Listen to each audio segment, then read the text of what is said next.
Hi friends, Cavin's கலாட்டா கிச்சனில் இன்றைக்கி நம்ம என்ன பார்க்க போகிறோன்னா, புளியோதரைக்கு ஒரு பொடி ஒன்று அரைக்க போகிறோம். அந்த பொடி எப்படி அரைக்கிறதுன்னு பார்க்கலாம்.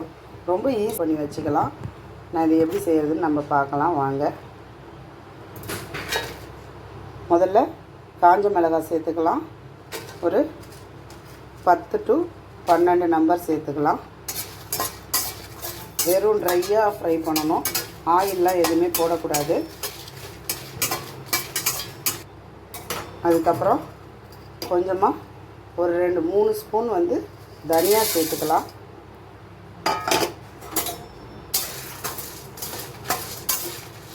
ரொம்ப வறுபடக்கூடாது. ஓரளவு வாசனை வர்ற அளவுக்கு வறுபட்டால் போதும். லாஸ்ட்டாக நம்ம என்ன சேர்க்க போகிறோன்னா, கொஞ்சமாக வெந்தயம் சேர்க்க போகலாம். வெந்தயம் சேர்த்த உடனே பொரிஞ்சிடும். அதனால் டக்குன்னு நம்ம ஆஃப் பண்ணிவிட்டு இதை நல்லா ஆற வைக்க போகிறோம். பாருங்கள், கலர் சேஞ்ச் ஆகிடுச்சு. நம்ம ஆஃப் பண்ணிவிட்டு ஆற போட்டுட்டு அதுக்கப்புறம் மிக்சியில் பவுடர் பண்ணிக்கலாம்.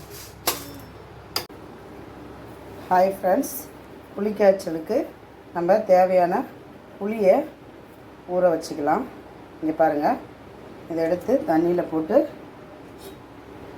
தண்ணி நல்லா ஊற்றி ஊற வச்சுட்டு நம்ம இப்போ தாளிக்கிறத பார்க்கலாம். ஹாய் ஃப்ரெண்ட்ஸ், இப்போ புளிக்காய்ச்சலுக்கு நம்ம கடாயை வச்சாச்சு. கடாயில் தேவையான எண்ணெய் ஊற்றிருக்கோம். கொஞ்சம் ஜாஸ்தியாகவே ஊற்றிக்கலாம். நெக்ஸ்ட்டு காஞ்ச மிளகாய், 2 காஞ்ச மிளகாயை கட் பண்ணி போட்டிருக்கோம். அடுத்தது ஒரு முழு மிளகாய், கடலைப்பருப்பு சேர்த்துக்கலாம்.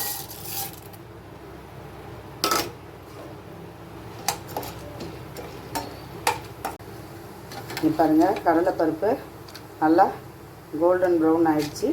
இப்போ வேர்க்கடலையை, நல்லா வறுத்த வேர்க்கடலையை தோலை எடுத்துட்டு நம்ம அதையும் சேர்த்துக்கலாம்.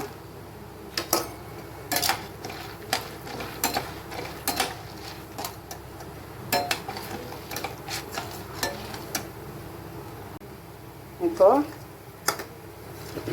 வேர்க்கடலையும் கடலைப்பருப்பும் நல்லா கலர் சேஞ்ச் ஆகிடுச்சு. இப்போ கடுகு சேர்த்துக்கலாம்.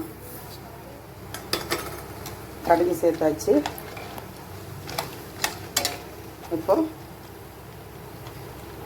கடுகு நல்லா பொரிய ஆரம்பிச்சிருச்சு. இப்போது கருவேப்பிலை சேர்த்துக்கலாம்.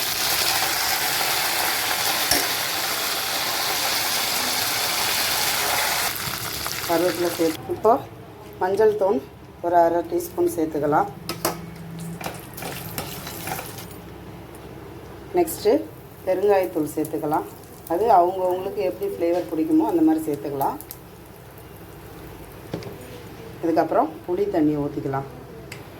இப்போது எல்லா இன்க்ரீடியன்ட்டும் சேர்த்தாச்சு. இப்போ பார்த்தீங்கன்னா புளி தண்ணி சேர்த்துக்கலாம்.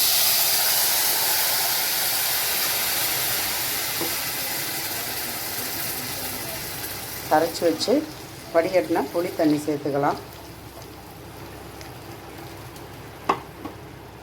இது நல்லா கொதிக்கட்டும். கொதித்ததுக்கப்புறம் நம்ம அந்த பொடியை சேர்க்க போகிறோம். ஹாய் ஃப்ரெண்ட்ஸ், இந்த புளி காய்ச்சலுக்கு தேவையான உப்பு சேர்த்துக்கலாம்.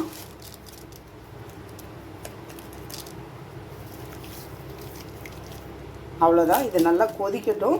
கொதித்ததுக்கப்புறம் எப்போ பொடி சேர்க்குறதுங்கிறத காட்டுறேன். ஃப்ரெண்ட்ஸ், இங்கே பாருங்கள், இப்போ நல்லா கொதிச்சிருச்சு. நல்லா இப்போ நம்ம வச்ச தண்ணி புளி நல்லா புளி தண்ணி நல்லா பாதியாக கொதித்து வந்துடுச்சு. இந்த ஸ்டேஜில் நம்ம இப்போ இந்த பொடியை சேர்த்துக்கலாம். நம்ம அரைச்சி வச்ச பொடி உங்கள்கிட்ட நான் ஏற்கனவே காமிச்சிருந்தேன். காஞ்ச மிளகாய், தனியா, வெந்தயம் 3த்தையும் ட்ரையாக ஃப்ரை பண்ணி வறுத்து அரைச்ச பொடியை இப்போ நம்ம சேர்த்துக்கலாம். சேர்த்துட்டு ஒரு 10 நிமிஷம் இருந்தால் நம்மளுக்கு இந்த பொடி காய்ச்சல் ரெடி ஆகிடும். ரெடி ஆனதுக்கப்புறம் உங்களுக்கு காட்டுறேன். ஹாய் ஃப்ரெண்ட்ஸ், இங்கே பாருங்கள், எண்ணெய் தனியாக பிரிஞ்சு வந்துருச்சு. இப்போ நம்மளுடைய புளி காய்ச்சல் ரெடி ஆகிடுச்சு. இதை நீங்கள் வந்து நல்லா ஆற வச்சுட்டு ஃப்ரிட்ஜில் எவ்வளோ நாள் வேணால் வச்சுக்கலாம். உங்களுக்கு திடீர்னு ஸ்கூலுக்கு வந்து திடீர்னு ஒரு உடம்பு முடியல அப்படின்றபோது நீங்கள் குழந்தைங்களுக்கு சாதத்தை மட்டும் வடிச்சிட்டு இந்த புளி பேஸ்ட்டை எடுத்து போட்டு சாதத்தை கிளறி கொடுக்கலாம். பசங்களுக்கு ஒன்றுமே ஆகாது. நம்ம இதில் வெந்தயம்லாம் சேர்த்துருக்கோம். அது இல்லாமல் எல்லாமே வீட்டில் இருக்க இன்க்ரீடியன்ட் வச்சு செஞ்சுருக்குறோம். அதனால் கண்டிப்பாக நல்ல டேஸ்ட்டாக இருக்கும். கண்டிப்பாக செஞ்சு ட்ரை பண்ணி பாருங்கள். சப்ஸ்கிரைப் பண்ணுங்கள். தேங்க்யூ. இங்கே பாருங்கள் ஃப்ரெண்ட்ஸ், இப்படி தான் இருக்கும் சாதம். நல்லாயிருக்கும்.